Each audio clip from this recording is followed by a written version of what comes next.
In this tutorial, I'll show you how to buy Bitcoin on Cash App.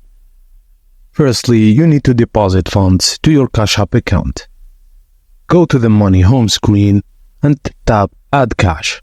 Select the amount you want to deposit. Tap your profile icon and go to Linked Banks and select No Card to add a bank account. Now, when you're done, from the menu or Money home screen, select the Bitcoin tile. Tap Buy the Bitcoin.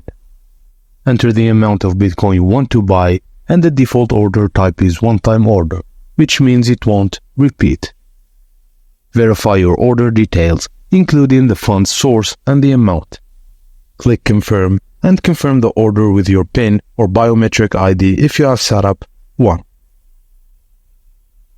After purchase, your Bitcoin balance will appear on the Money home screen. And that's it, guys. Thank you for watching, and please don't forget to like and subscribe for more.